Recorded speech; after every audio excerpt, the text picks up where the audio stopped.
Welcome to That Triathlon Show, the podcast presented by Scientific Triathlon and hosted by me, Mikael Eriksson. And I'm joined once again by Jack Hutchens for today's episode. So Jack, welcome back. How are you doing? Thank you very much. Yeah, not too bad. I just had a bit of a sneezing fit before we started recording, so hopefully that doesn't happen again. How are you doing? Yeah, otherwise I'll get to try. Yeah, good. Sorry, I think we have a delay. Let's hope that it sorts itself out. I was going to say that maybe it will give me a chance to try a cool feature in my editing software, which is automatic cutting of coughs. And I guess sneezing could also go into that category, but I actually never tried it. So that would be an interesting project. But either way, yeah, doing good. I want to ask you, instead of just generally asking about training, what is something interesting that happened to you in the last week or so that would be fun to hear about? So I mentioned that I was doing some aerodynamic testing, I think, on the last podcast we did, which, so I went to the Portuguese National Velodrome with Aero Edge and did some testing. We tested some wheels, we tested some tri-suits, some calf guards, and made some position changes. Saved actually a decent amount of watts by moving the extensions right to the limit. So there's a new rule where the front of the TT bars can't go over the front of the front wheel.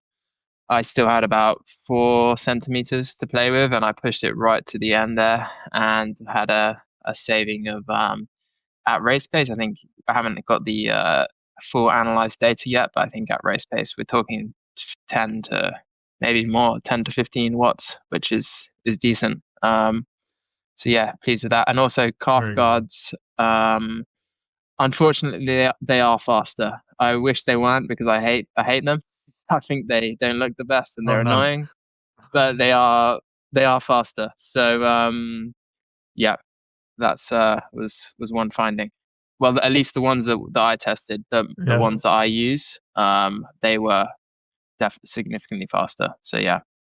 But yeah, what about you? What have you been up to? I have a follow-up on that first, though. I think it's important for listeners to understand that CDA, when we talk CDA, it's almost impossible to compare. You can't compare different testing and different people in different testing situations, right? So you have to compare to yourself, and in that same testing situation, maybe you can compare across days to some extent if you control things really well. But you, for example, you can compare your CDA from your first run on the velodrome to the best run that you did. So, do you, in this testing session, do you remember the numbers for where you started at and where you ended up? Yeah. So, it's a good point because I mean, I've done testing before in the same same velodrome, but I can't compare CDA numbers directly to different days. But yeah, on this day I went from a 0.23 to a 0.20. I mean, there's actually it's hard to say exactly because we were using different wheels for the base run than actually my race wheels. So it's kind of, there was a bit of a penalty there. It's not maybe as simple as it sounds, but I think it was a point. So what was it? It's a 0.015 potential saving, or maybe more. As I said, I've not had the full data back that has been analyzed by Bernardo, but I think it's significant. Yeah, it was definitely well worth the trip up. So yeah. Yeah, some good savings for sure, that from the sound of it. Yeah, for sure. But what about you? What have you been up to? I've been trying to change the house from triphasic electricity to monophasic. Well, actually, I haven't been trying to do it myself, really, but trying to get everything coordinated with electrician and grid operator, and because right now we're running on very low voltage because we had that change. The house was triphasic when we moved in about a year ago, because of an electric vehicle charger, I believe, and that ran better on triphasic, or it was more efficient to run that way. But it basically meant that either you have to have a really high voltage on your contract, or you just trip up the circuit all the time when you're using multiple appliances at the same time. So that's been that's been the most interesting project for the week. We got the first part done, which is the electrician coming over, but that means that right now we're running on super low amps in the circuits, and things easily trip up all the time until I can get the grid operator to come here and do the final change on the outside. So that was very, I guess not too technical, but somewhat technical and non-training related discussion. But for me, as with my background in engineering, I find those sorts of things quite interesting. So it's actually been, while it's annoying, it's also kind of fun to do those sorts of things, and also just get to learn a bit more about how those things work, I guess. Nice. So you're not getting an electric vehicle anytime soon, then? I don't see that happening now. No, I'm happy with my old Peugeot. Yeah, nice. And so should I say about the? Sorry, I'm about to cut that. Yeah. Is that a good segue? So today we are, as always, Sorry, I have to cut that again. This is right. You're the professional here, man. Right. Start now. Okay. So the podcast is brought to you by Precision Fuel and Hydration. I use Precision Fuel and Hydration for my training and racing. And Mikael, I wanted to ask you, you've been doing some trail races recently where you're breathing really hard on the uphill and it's so technical on the downhill. How do you manage nutrition and hydration in those sorts of courses and environments? Yeah, I have this hydration vest, which has holders for soft flasks on the chest straps. So then it's really close to your face, basically, the nozzle of the soft flask. And I basically put my carbohydrates in the bottle along with my hydration. So I tend to put either a 90-gram gel in one 500 ml bottle, or 2 30-gram gels, depending on how long the race is. So that gives me, in 1 liter of fluid, if I take 2 bottles, it gives me anywhere between 120 to 180 grams of carbs. And for the races I've been doing so far this season, that's been more than enough. That will change when I do some longer stuff, starting from about March next year. But then I also use a different pack. So yeah, basically that's the simple answer. Mixing things up, putting them in soft flasks on chest straps close to your face, so then I can actually have super easy access to it and drink from it without having to get anything from pockets or things like that. So great question though, and you as a listener can get 15% off from Precision Fuel Hydration by using the code TTS2025, and that's valid for your first order of 2025. So keep in mind that when we move into 2026, because we're already getting close, then that code will more than likely change. And with that, let's move into the main topic for today, which is run training during the base training phase or during the off season. So I guess if you have listened to the previous episodes, a lot of themes will be familiar, but there are probably some nuances that are different for running than for cycling and swimming. Maybe, Jack, do you want to start with giving some highlights or an overview of what are some key things that you think about when you think about that broad topic? Yeah, sure. So I guess I take some similar principles to the swim and the bike, but the key takeaway or the key difference for me is the injury risk, right, when we're running. So we just need to be a lot more cautious when we're progressing the volume, the load, when it comes to special blocks, and that sort of thing. It's for me, and I always say this to my athletes, the biggest priority is staying injury free when it comes to the run, and we can't kind of risk quite so much. Yeah. Do you take like how kind of risk averse are you when it comes to run training?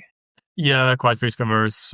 There's definitely a big difference in how I approach the run compared to the bike and the swim for that main reason. So we talked last week about, for example, how I think I said that I'm quite happy to increase volume quite quickly in this time of year.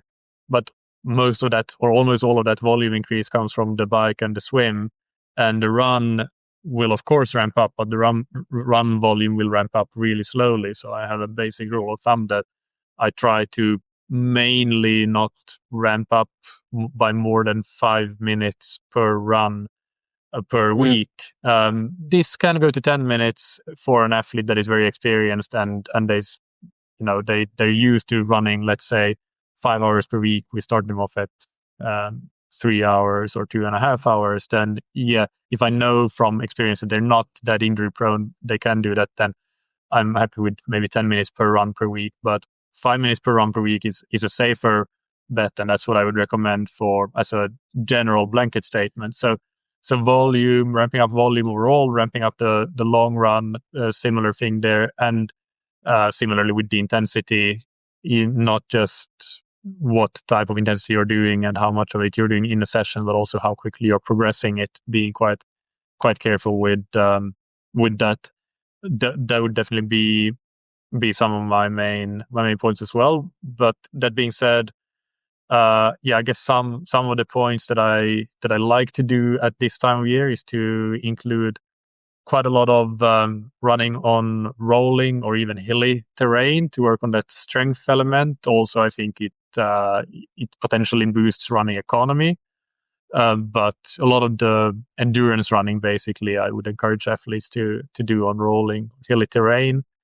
Doing hill sprints, doing strides. We talked about similar things on the swim and the bike, so that's not really that different. It's that neuromuscular component, but also when it comes to running, there is some decent research that this really can improve running economy. So, which is one of the main things that we want to be improving, especially once we're a few years into the sport and it gets harder to improve other physiological factors. Running economy can still be improved quite a bit. And I guess the long run is an interesting one, because even though progressing it is something that I do quite slowly, I do like to build up to a long run during the base training phase, unless it's an athlete that is going to do focus on Ironman racing. Then they still have a long run, but the long run isn't the main focus and it doesn't have to be that long. But let's say it's an athlete focusing on Olympic distance racing or even half distance racing. I do like to have a bit of a longer long run once we have built up to it in the base training phase, and actually then the volume goes down when you get closer to the race. So I do think the long run can be an important component of this time of year. Not your first weeks of this phase, but as you get into it and have progressed to it. So regarding the long run, I would also, do you not find that if you're not including it so much for maybe an Ironman athlete in the base phase, that it's a lot you're having to lay on them quite late in the preparation if they're... Yeah, I would build up to it as we get towards specific preparation. But let's put it this way: if we're in January, February, we're racing in June or July, I wouldn't want an Ironman athlete necessarily, or I wouldn't see it as important that an Ironman athlete is doing an hour 45 minutes or 2 hours. I would be perfectly fine with 90 minutes for the long run. Whereas if it's saying on 3 or Olympic distance athlete, I might go to an hour 45, even 2 hours potentially in January, February. But then even for the Ironman athlete, let's say we get to late March, we're getting close to the specific preparation period, then that 90-minute run would ramp up towards 2 hours stepwise so we're there when we start the specific preparation, if that makes sense. Is the thought there that the run volume over the year, you kind of have almost a limitation from that regard, and you're basically choosing when to distribute that amount of run volume over the year, rather than thinking of it that, because I guess my question is, could you not argue that actually having more long run conditioning earlier on is going to just enable them to better cope with the more Ironman specific stuff later on? Or is it the fact that, as I said, you don't want that risk of having a long run in for such a long period of time. You could definitely argue that, and I think that there are athletes where I would probably do exactly that if I know that the athlete seems to respond really well to that and they're very robust to injuries. I think it's more the fact that a lot of Ironman athletes they have the tendency to be really on the diesel engine side of things when it comes to their speed duration and power duration curve. So I want to make sure that we can improve their threshold and even potentially their VO2 max during winter. And I don't want the long run to take it out of that training at this time of year, because then when we get to the Ironman training, we surely won't really improve those factors much anymore because then it's more about the durability and having the resilience to all of that volume. So it's more about the focus thing, really. And what do you prioritize? You can't improve everything at the same time. That's basically where I'm coming from it. Whereas with the 703 or Olympic distance athlete, actually in the race specific phase, we will still be focusing on improving their threshold and so on. So there it's more of a traditional base building almost, to have that long run as a base for higher intensities coming later. Yeah, I quite like that. One of my points was that the triathlon run, even in a 70.3 and maybe even an Olympic, you could argue is more strength based, right? It's, even though yes, you would want some sort of threshold stimulus leading into the 70.3 and especially Olympic distance race, it's maybe not as important or it's not as specific in a competition phase as if you were doing an open 10K or half, right? So that's where some more of that kind of quality in inverted commas run sessions should be dosed within the base phase. And yeah, I guess having that long running, going back to your point, is only going to take away or potentially diminish the response and the execution that you can get out of those session types during that base phase, right? Yeah.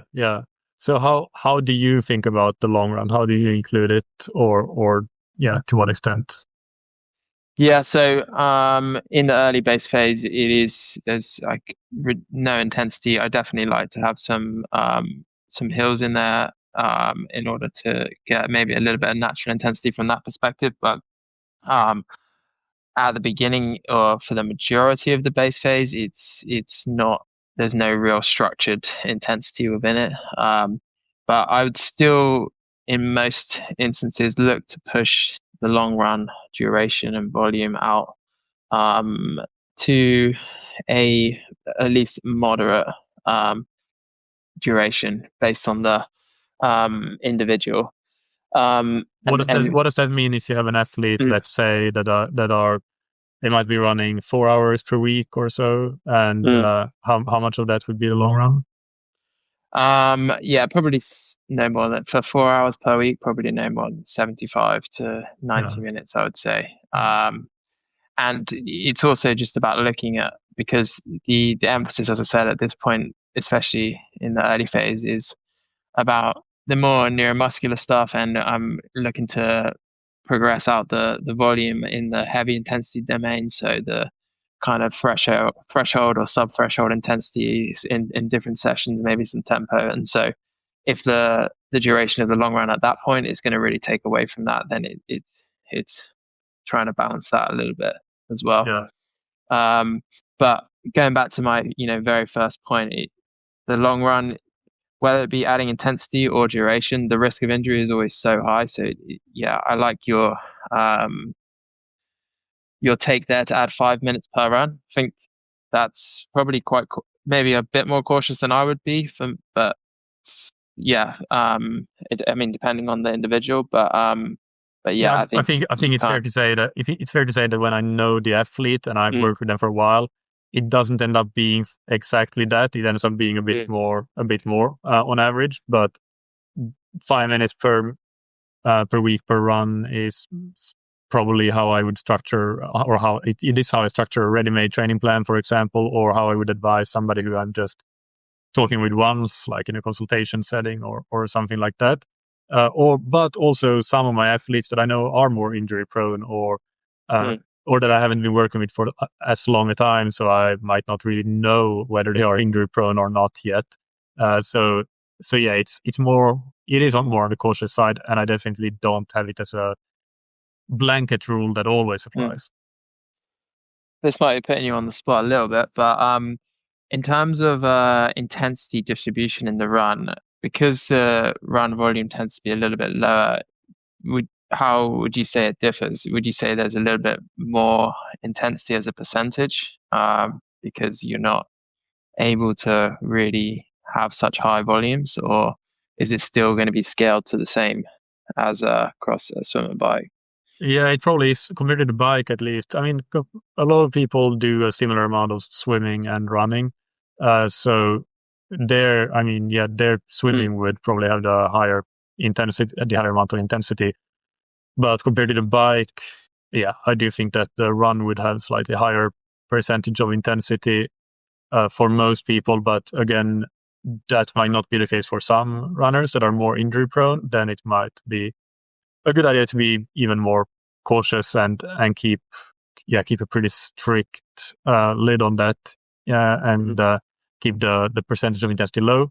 But yeah, I would say on average for my athletes, they would do a higher percentage of intensity running, just because not because they're doing more intensity, they're doing less, but also the amount of running is significantly less than biking.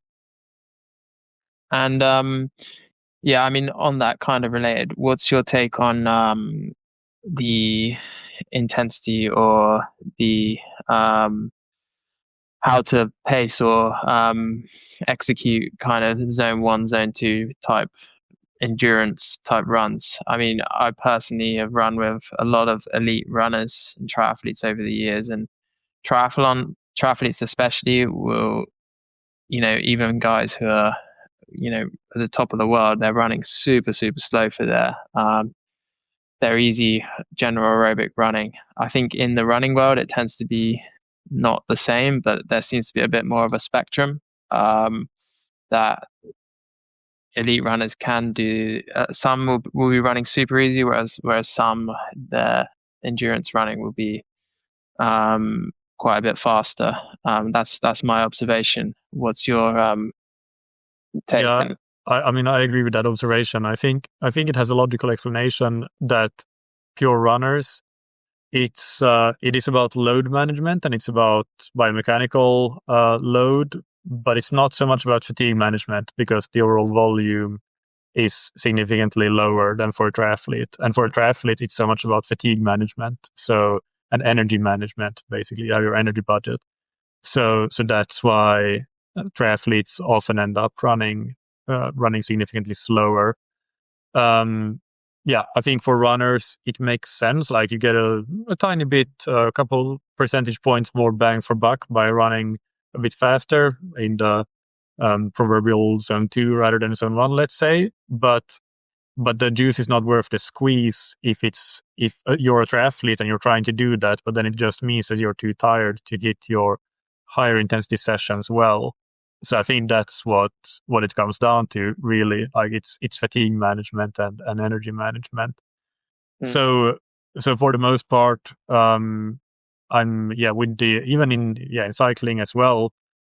Depends on the athlete, but I often just prescribe an RPE range, and this tends to be RPE in the base phase. It's often RPE 3 to 4. So I would say call that a high zone 1 to low zone 2. But then the athlete can go and decide themselves what they feel like on the day. Sometimes I will prescribe that actually this run needs to be really easy, and then it's more of an RPE 2 to 3. And but yeah, that's basically how I would do it. I think there are certain runs maybe at this time of year that I will be more focused on. Actually, let's hit quite a bit of duration in zone 2 here. So RPE 4 to 5, heart rate maybe up to 80% of max heart rate, between around 75 to 80%. And I might do that once a week, but that depends on the athlete a bit. If the athlete especially if the athlete is quite fit, but they're more limited by time than by their physical capacity to accumulate training load and training volume, then I like to add a bit more of that, slightly faster aerobic running compared to the norm. But for most athletes, it's still, a lot of it. I leave it up to the athlete by prescribing RPE, but it ends up being quite a lot of zone 1, basically. Yeah, no, I'm exactly the same. I think going back to the elite running example, even in the base phase, this is what we're talking about, right? For them, I think they'd be more towards the, zone 1, zone 2 easy run rather than the upper zone 2 type easy run, which that might come more in the last squeeze of the lemon, as you say, or whatever that phrase, towards the competition or build phase. Yeah. What about special blocks, maybe VO2 max blocks or intensity blocks in the run? Because for me, we've talked about avoiding those large spikes in volume or intensity. So it's almost counterintuitive, or I think it takes a little bit more consideration, right? Yeah, it takes a bit more consideration, but I guess I've learned over the years to be slightly less concerned, slightly less afraid of injury, and trust my athletes also to regulate themselves. So I found some success, I think, with including some VO2 max training also on the run, and it's not, definitely something that you need to be careful with if you are injury prone. That's always the caveat with everything running. But if you're quite robust, then I think that can actually really help. It can provide a pretty big boost, especially I think this is much more so for amateur athletes than for, the closer you get to your potential, the more you will be maxed out on your VO2 max already, and the less there is to gain from it, I think. So then, but I think adult onset triathletes, I think that they have quite a lot to gain from doing that high intensity that they might never have done in their youth, or maybe done a little bit in other sports. But I think I do use it. I am more careful. For example, a week might consist of like 2 hard swims, 2 hard bikes, and 1 hard run. So we only have 1 of the hard runs, but and that might even be spread out over 10 days or 12 days, depending on the athlete. So there is some management there. It's also, I think, there are other things you can do as well. You can do those types of sessions not on a track or flat road, but you can do them as hill reps, which, depending on the type of biomechanics you have and your injury history, that can be really beneficial. You definitely reduce impact load. So, for example, things like knees and calves and Achilles, shin splints, those sort of things you can mitigate quite a lot by doing them as uphill running. And maybe if your hamstrings are weak, that might still be putting quite a lot of load on your hamstrings, but you can use that. I also like to use the treadmill a bit. I think that's not that it's necessarily so much safer from an injury perspective, other than the fact that I think that athletes have an easier time actually getting off the treadmill if they feel a niggle, rather than getting off the track, because they've gone through the effort of running to the track or taking the car to the track, biking to the track. And whereas a treadmill, well, you can just stop and you're right there, either in the gym or in your home if you have a treadmill at home, and it's just done. So there are some things you can do as well to mitigate injury risk, but not for everybody. But I think quite a few athletes can benefit from VO2 max sessions on the run. And I can give an example of a session. Like I like to do basically 800 meter repeats, and you would shoot for maybe something like a start at a 1-to-1 work rest, or but then kind of as you do a few more of them, you might work towards a 2-to-1 work to rest ratio even. And pretty simple session: 6 times 800, 7 times 800, 8 times 800, depending on your speed. 5 times 800 if you're a bit, basically shooting for around 20 minutes of work, 15 to 20 minutes, 15 to 25. But you need to be at a pretty high level to do more than 20 minutes worth of work in those sessions, I would say. Yeah, no, I would just add to that for the VO2 max stuff on the run. It's easy to overdo it from an intensity perspective. It's really easy to some people think of VO2 max on the run that it's basically just best average. What can we do? But it's yeah, that's not the best way to execute or get the most out of yourself. I also quite like adding some shorter reps, shorter recovery sessions in VO2 max, like some fartlek type stuff. Or I've recently played around a bit with Yellow Gains 40-20 session as well. I think those are sometimes just a little bit more palatable in terms of execution, but also yeah, I think you can arguably get a better stimulus or a better output rather than doing the longer reps in certain circumstances. But yeah, I think using both is probably also, they both have their place, and yeah, it's good to. Yeah, exactly. Yeah, I like to alternate that actually. And for example, I mean, with cycling, the example is pretty simple. Because I often would prescribe 2 VO2 max sessions in a week if we're doing a VO2 max focus block, and one of them would be something like a 30-15 session, the typical Renestad session, and the other one would be 5x4 minutes or 4x5 minutes, or so long intervals. So you're basically not putting all your eggs in one basket because you might respond better to one or the other. And in running, using a similar philosophy, doing some of the short reps, some of the long reps can be quite helpful. But yeah, also really, if you really dread that type of high intensity, just do what feels the least dreadful to you in a way that you can get the most out of yourself. I think your point about pacing and not going at best average is an important one as well. So yeah, if you can use some calculators online to get, or either if you have done a 5K race recently, you just use your 5K pace. That's a good benchmark intensity for most of these sessions, really, to try to run around that pace. And you don't really need to be much higher than that. And maybe in the short reps you would be a bit higher than that, but I think it's common, like you said, that people go too hard in those sessions because they feel like they need to be basically tasting blood from the first couple hundred meters into the session. Yeah, for sure. On paper, they always look relatively not easy, but they look like you could pretty much just kind of hit it hard from the beginning, and you'll be all right. But it's almost always not the case, and it's definitely, especially if there's rounds, just it's always better to approach it from a bit more of a progressive pacing standpoint. Yeah. Should we talk about some threshold sessions as well? Yeah. Why don't you give me some examples of how threshold sessions that you use and how you progress them and things like that? Yeah, sure. So I mean, I guess the classic one is the kind of reps between 1K and 1 to 2, sometimes a bit longer. And depending on the athlete, looking at accumulating between about 6 and maybe even up to 15K in some examples of work around that threshold intensity and within the base phase. So whether that be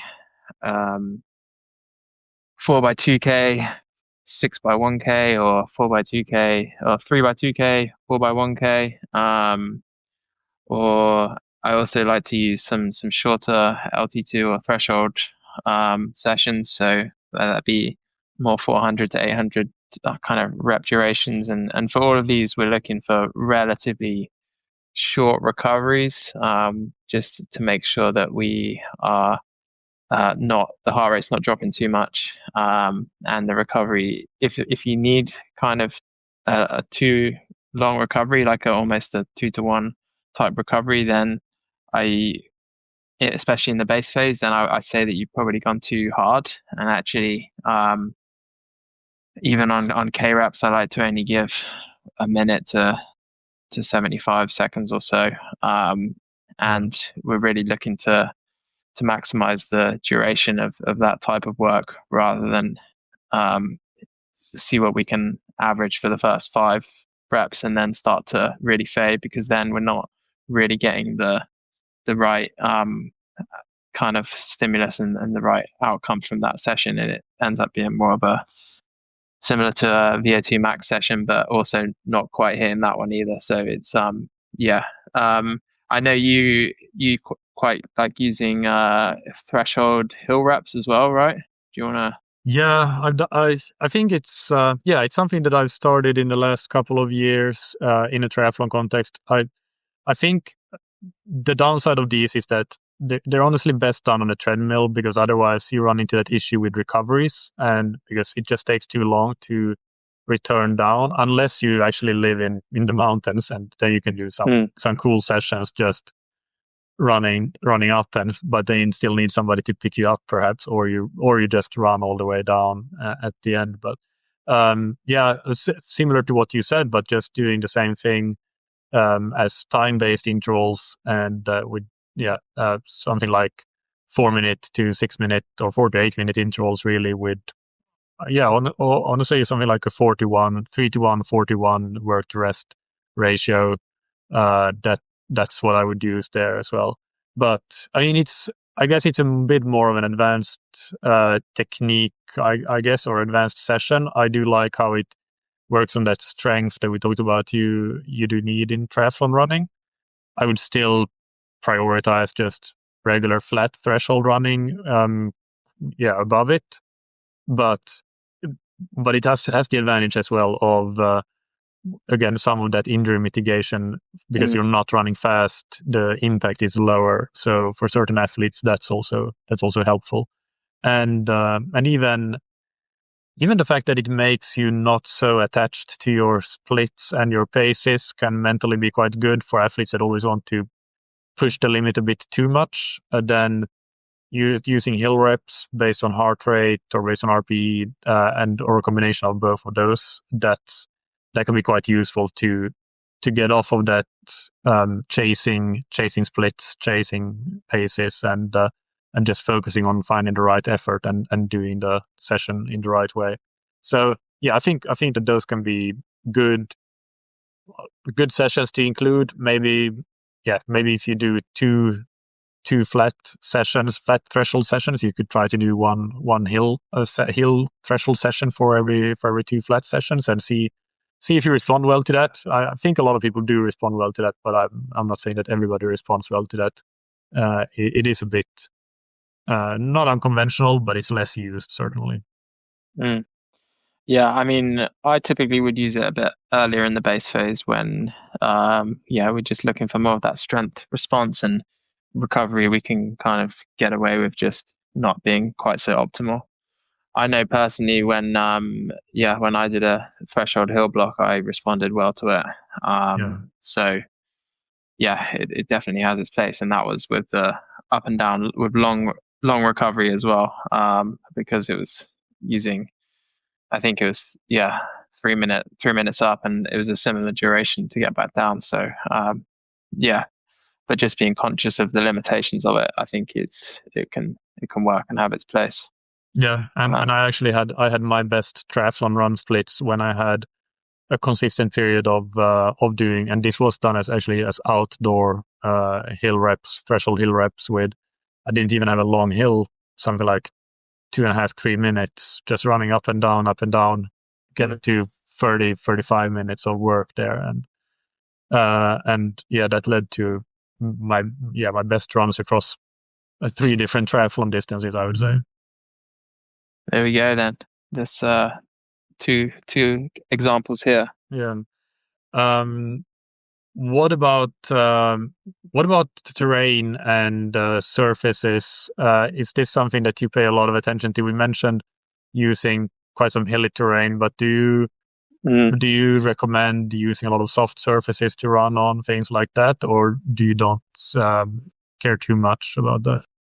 Yeah, 100%. I always say for the aerobic zone 1 to 2 runs, try and vary the surface and terrain as much as you can. We get that improves that proprioception, those smaller kind of stabilizing muscles in the foot and the ankle, which can develop from just having a slightly different foot plant on each stride, and which reduces injury risk, and I think it has an improvement. I think we talked about it on running economy as well. So yeah, 100%. I think obviously there may be some examples where you might want to be careful if you are potentially coming back from an injury and you know that it's you're likely to sprain if you'll roll it or something like that, then you might want to be a bit more careful. But no, I'm a big advocate for mixing up and varying the surface. Yeah, on the runs. Do you agree? I do, but for that very reason, the proprioception using a small stabilizer muscle, because I think the argument that is often used is that it reduces injury risk, and maybe it does, but I don't think there's research to support that as yet. I think that the research results are very mixed on that, and I've done interviews on that with Max Paquette was the guest who talked about that. But that's the argument that gets brought up. So I guess that argument is, it's not to say not everything has to be proven by research to be valid. Absolutely not. But I think the bigger argument for me is absolutely the fact that you're just becoming a more well-rounded athlete, not just a well-rounded runner, but a well-rounded athlete when you need to use your muscles, your stabilizers in a slightly different way, plant your foot in a slightly different way, focus on balance and all of those things. And there are also the mental benefits of. One of them is that, again, you don't feel forced to run a certain pace as much as you might do if you're on a flat road. And so you end up not having to chase that so much.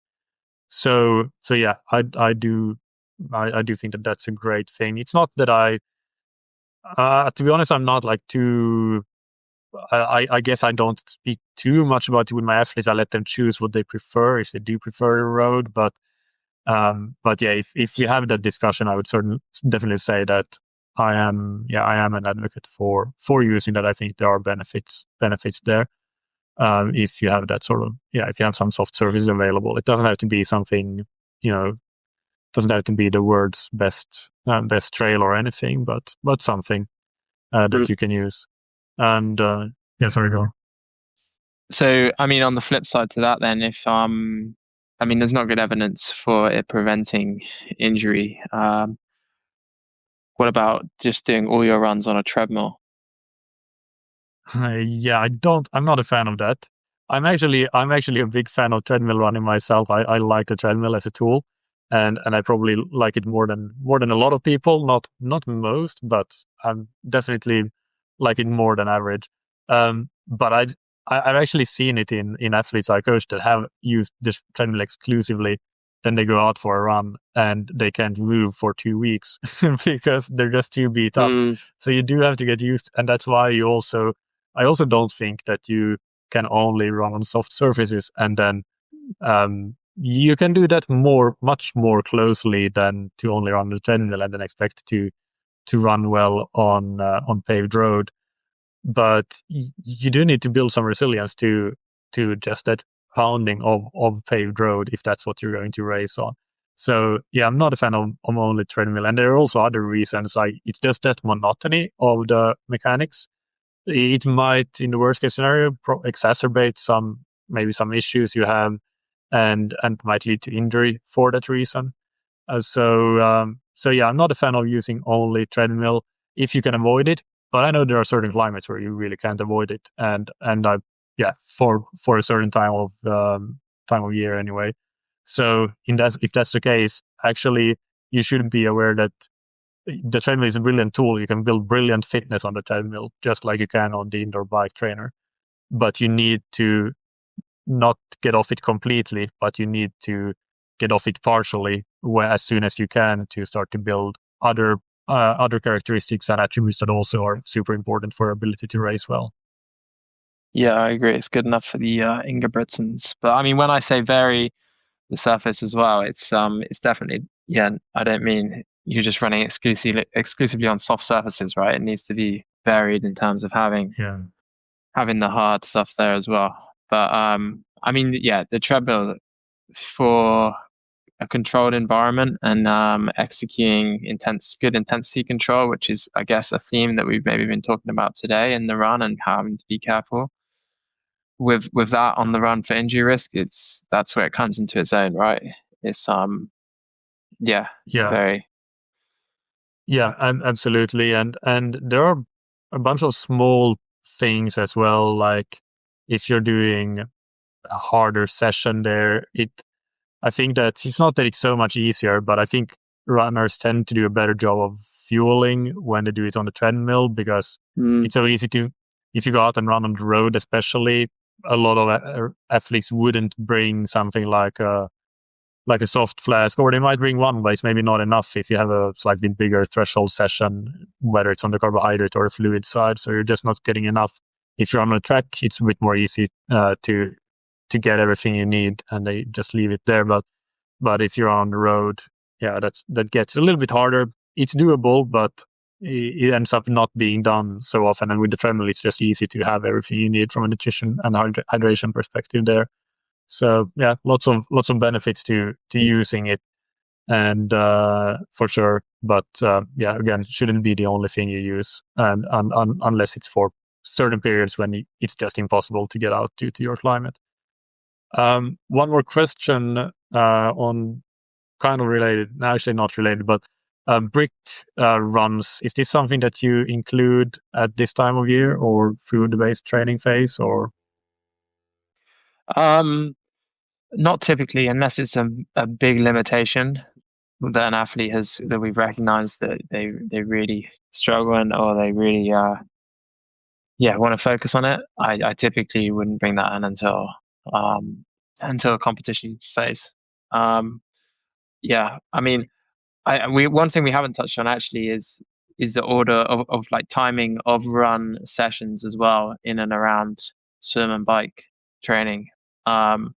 So yeah, perhaps you could also talk about that after you say your take on the brick runs in the base phase. Yeah, brick runs in the base phase, I would only use it if it's if it means that if it's logistically practical for the athlete to get in there running that way. Of course. But it's not because of the fact that they're running off of the bike. It's just like, that helps them do maybe an extra short run that they wouldn't get in otherwise. About the order, that's an interesting one. I think in the base phase, I would prioritize the limiters mostly of the athlete. So if that's the run, I would try to do the runs as fresh as possible. If it's the bike, I would try to do the bikes as fresh as possible, and so on. So then there's also, of course, the logistical factors that you need to. That's, I guess, the first order priority. You need to do things when you have the time to do them, and the swim is often quite a fixed thing in most athletes' schedules. So you can't really move that, and you're probably unlikely to have 3 different sessions in a day. You might have a swim and a bike, or a swim and a run. So if you have to do the swim a certain time, then you do the bike or the run the other time that you have available to train. But if your weakness is the run and you have the ability to choose, I would say, especially your harder runs, your more intense runs, I will try to place them when you are fresh. So that for most people would mean that do that as the earlier session you do if you do two sessions in a day. And that's pretty much it. What about you? Yeah, no, I agree. I mean, I guess in more advanced runners, athletes, I definitely am a lot more. I'm a big advocate of the double threshold bike run day, where you do a bike threshold session in the morning and a run threshold session later in the day. I think running, as we talked about, is a strength based.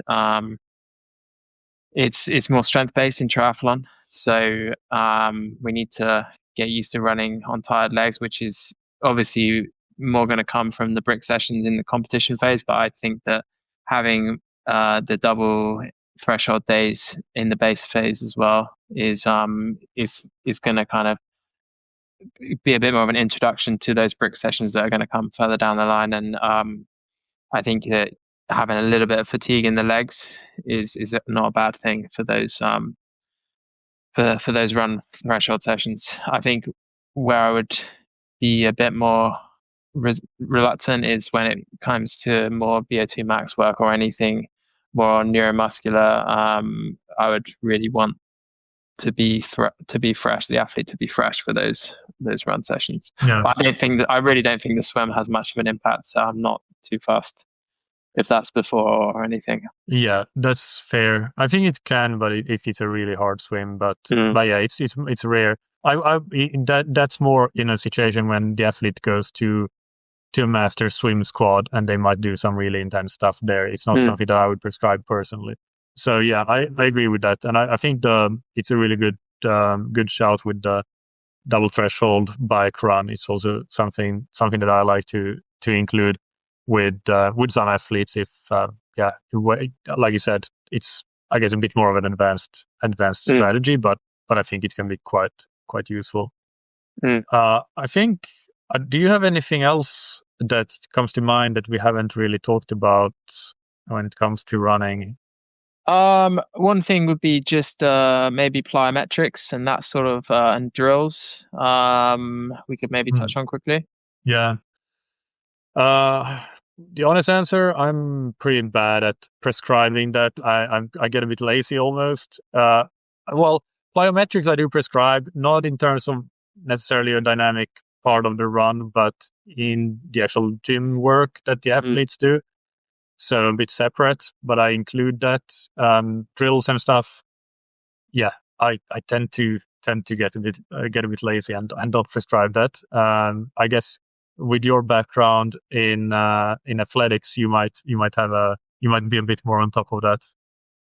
Yeah, I mean, I think the base phase is a good time to reset for the year with athletes, and I would just make sure that we have a good drill routine that we can go through and that they're confident with. I sometimes get them to send me footage of them doing it, so we're kind of getting the right cues and executing those drills kind of correctly.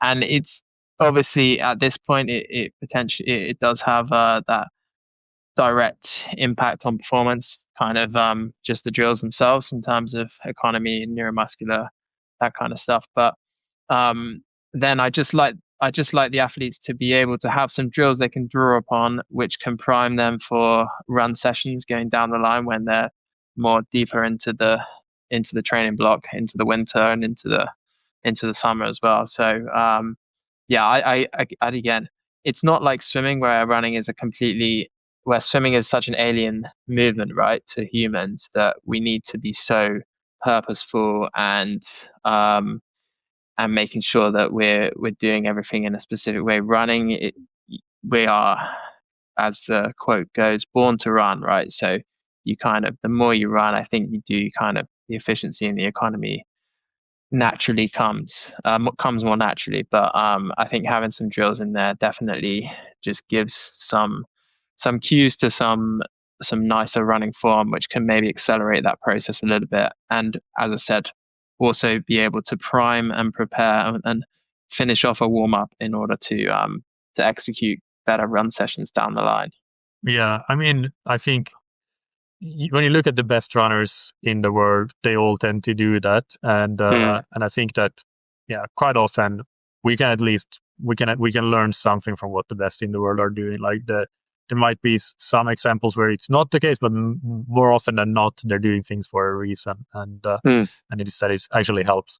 I think the closest that I get to this is that when I prescribe strides and hill sprints, which I do on a weekly basis, often multiple times a week, I have some, like, not a too long a list, but a list of cues to focus on for that. So it's more of you're still running, you're not breaking it down into component parts, but you're running, but focusing on specific technical cues while doing that. So that's the closest that I get to it. Anything else on running? I mean, not that I can think of right now. I think probably a few things, but no, I think we covered all the main points. Yeah, I think so too. So do you have a surprise segment for us today? Yeah, so it's kind of, we've touched on it a little bit, but what advice would you give to your athletes about adjusting sessions to the conditions? So I know you're a big fan of the treadmill, but say an athlete has a track session and it's super windy and they don't have access to a treadmill or whatever. And so they need to use the track, but half of the lap's going to be into a headwind, and half of it's going to have a tailwind. So what advice and how do you approach that session? Because it can, is there the danger of it becoming more of a lactate kind of shuttling type session? If it say it was just a standard threshold session, it's should you try and chase the pace, or should you just not worry if it's kind of the intensity is fluctuating a little bit?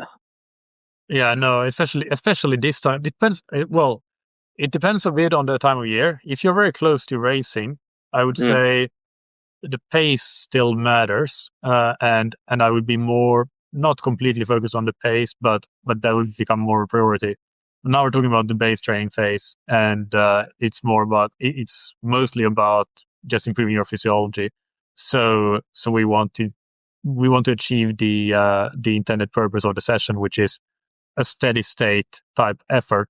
And to do that, we have to adjust our pacing. We can't rely on some numbers that we had in still conditions if it's blowing a gale force wind and we're trying to run through that. So, I mean, RPE becomes the most important one, because especially when it's that windy, sometimes heart rate might not even respond exactly the same, especially if the wind is accompanied by some rain and some cold and things like that you might have this time of year. So heart rate is still important. Don't get me wrong. I would still also look at heart rate to control that for sure as a ceiling for, try to not go above this level, this heart rate, your threshold heart rate, essentially.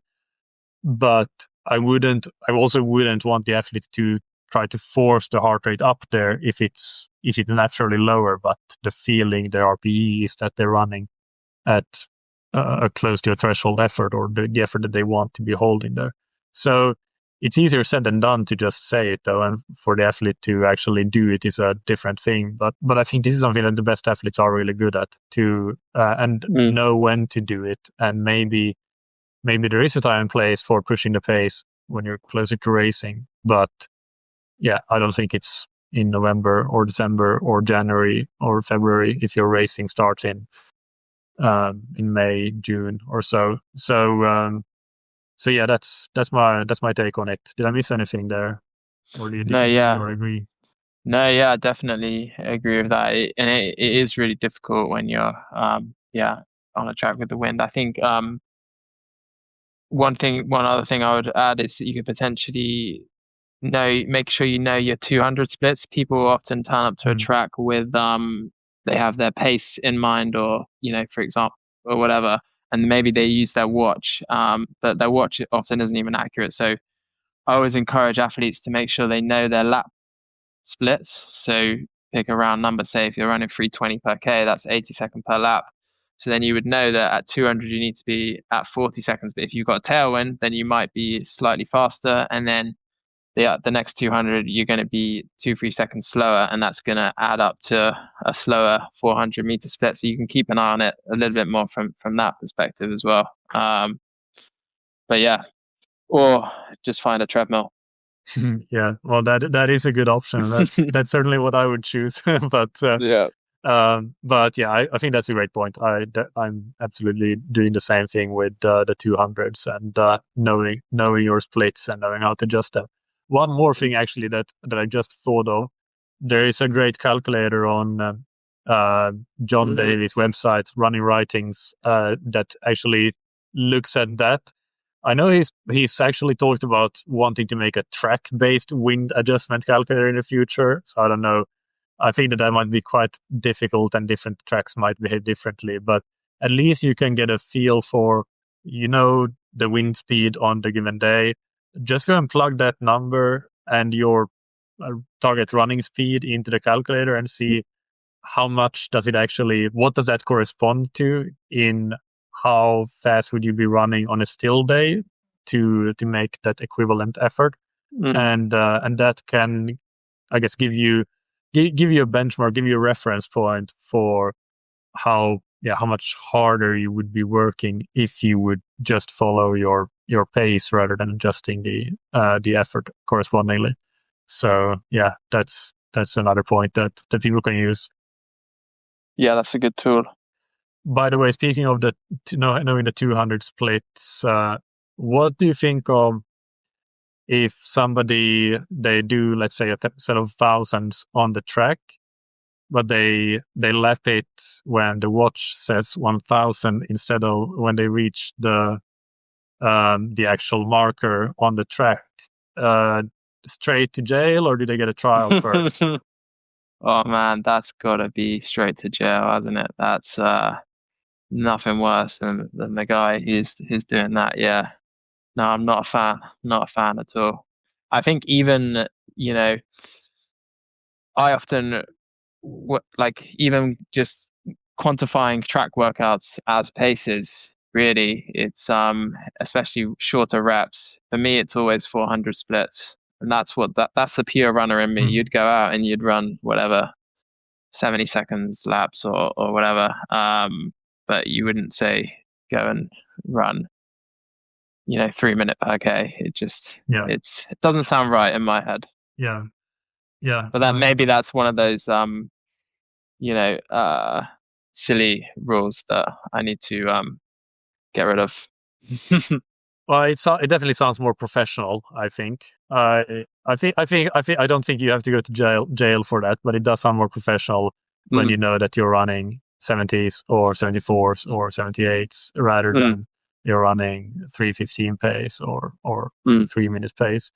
But I think that's ideally you should know both, of course, but it's pretty easy when you get used to it. I think that's pretty much it for today. We'll have so actually, just for the listeners, we're recording this 1 week in advance because we're having an interview. We had an interview a week ago.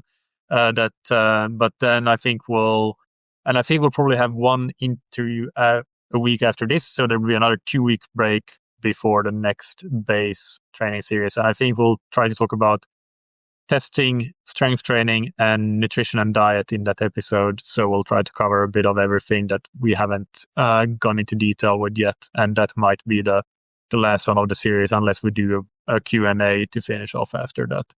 How does that sound? Amazing. Looking forward to it. Great. And it's a good interview coming up this week as well. Yeah. I guess people would already listen by now, right? They will. Well, if they missed it, go back and listen to it because it's very good. All right.